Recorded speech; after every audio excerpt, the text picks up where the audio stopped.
This is Chapter 3, Mandatory Disclosures. What disclosing means. Disclosing means that you should reasonably disclose anything that may affect somebody's decision to buy or purchase something or to sell something in a real estate transaction. What we're talking about also as far as disclosing is 1 to 4 unit residential properties. 1 to 4 meaning a 1 single family or a condo, 2, 3, or 4-plex. Any material fact that could affect the decision of a buyer or seller should be disclosed. When in doubt, always disclose. And one of the first things that needs to be disclosed, and we'll discuss this a little bit later, is agency. In fact, if you look at a residential purchase agreement, the first 3 pages deal with agency, meaning as an agent, who are you representing? Are you representing the buyer or the seller or both? Or are you representing the buyer and somebody in your office is representing the other party, which again is dual agency. But representation of an agent means a fiduciary responsibility. That means loyalty, obedience, confidentiality, disclosure, and on time per the contract, because you don't want to miss any days and have that contract be in jeopardy of expiring or give somebody some extra time where they can back out of the transaction. And accounting, where the number's coming in and where the number's going out, and good faith and trust. And once again, we're talking about, is it single agency or dual agency? Also, what obligations do you owe to non-agency participants or stakeholders in the transaction? Well, an agent should be fair and honest in all dealings with the parties, disclose any detrimental information the agent knows about concerning the property, which may affect the value of the property or desirability to the buyer. Disclose any detrimental information because it could affect the value or desirability. A relationship in agency is created between the agent, broker, and the principal, and this is referred to as agency. An agent is one who represents another, called the principal, in dealings with a third person. The agent is actually the employing broker. And once again, the agency relationships need to be defined. Are you representing the seller or are you representing the buyer? A real estate broker acts as an agent for the principal who wishes to buy, sell, or exchange real property or a business opportunity to a third party. The licensee lists the seller's home is called the listing agent. The licensee who brings the buyer into the transaction is called the selling agent. Now, there are types of agencies, and these need to be disclosed. And the first one is the single agency. It's the exclusive representation of the buyer in the transaction, or the exclusive representation of the seller in the transaction. If you have dual agency, the agent represents the buyer and the seller at the same time in the transaction. All of this has to be disclosed, especially in dual agency. And everyone needs to be informed, and there has to be consensual dual agency, and that is lawful. Undisclosed dual agency is unlawful.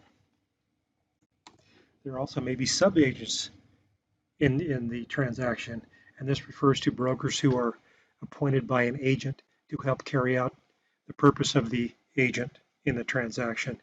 Agents must have the authority of the principal to appoint sub-agents. Because of liability concern, sub-agency is seldom used. Once again, the listing agent is the agent who's selling the home and representing the seller. So there's the seller's agent. And they also could be a dual agent. For example, if they list a piece of property and someone in their office comes and brings the buyer in, then that would be dual agency because that office is representing both the seller and the buyer. The selling agent, who is representing the buyer, responsible for selling the property, it would be seller's agent, which would be single agency. They're the buyer's agent, or there could be dual agency. Same thing.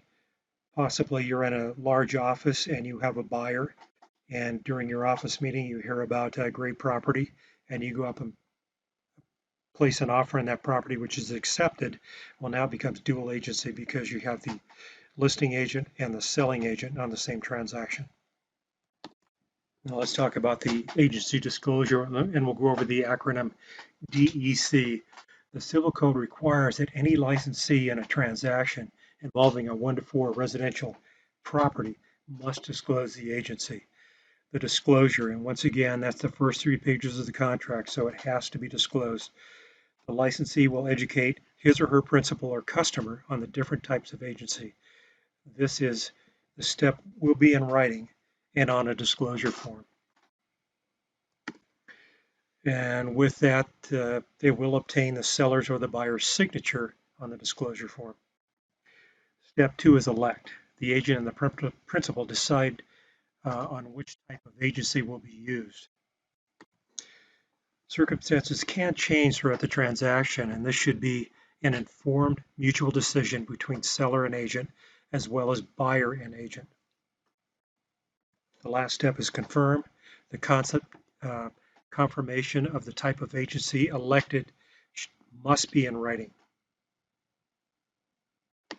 Let's go over some terminology.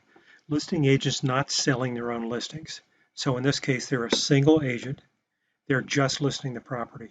If something should change throughout the transaction, then that would have to change. For example, if the listing agent, if they were to come in with their own buyer, then they would have to change their arrangement from single agency to dual agency.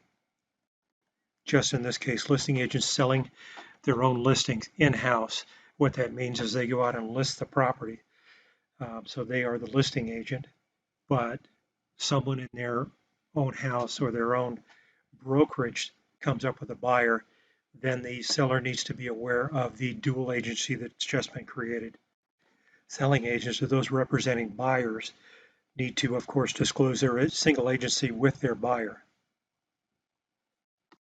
And they should do that with what's called a buyer-broker agreement also, to let them know what the agent's going to do for them in helping them secure a property.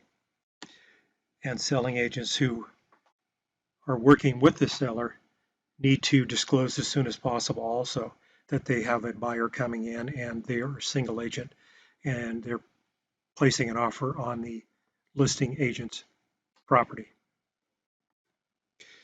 Real estate transfer disclosure. The real estate transfer disclosure statement basically informs somebody coming in to buy a listed property about the condition of that property. So this is a very important disclosure that allows a potential buyer to come in and make a decision on what they think the value of that property should be, and also the condition of the property if they want to proceed with it. The seller is required to provide a buyer a real estate transfer disclosure, commonly called a TDS, for transactions involving 1 to 4 units. Part A of that, the real estate transfer disclosure, is extremely important. It's a document to have the seller disclose the condition of the property at the time that the buyer is inspecting the property. First thing is the buyer would want to know which items are not operational in the property. For example, do they have plumbing issues? Is there a problem with the roof? Part B would be significant defects. And the other thing would be alterations, neighbors, zoning, homeowners association, and easements. Buyer needs to know those things. This transfer disclosure is coordinated with the other disclosures in the transaction. And once again, the seller needs to disclose the condition of the property at this time. Are there any defects, any improvements or alterations? And this is also in addition to the agent's inspection disclosure, which is called the AVID, and we'll talk about that a little bit later. So this is the AVID, or the Agent Visual Inspection Disclosure, and it was brought about in 1984 by the California Appellate Court. And basically what they're requiring is that the agent do a visual inspection as best they can to be competent and diligent. And they need to actually look around into reasonable and accessible areas. So if they're walking around, if they see a water stain on the roof or infestation of termites or something, they need to put that on their AVID report. Things they would look for is structural failure, material deterioration, water problems, toxic mold, and, and infestation. Any red flag that they see, they should let the other agent know about via the AVID report.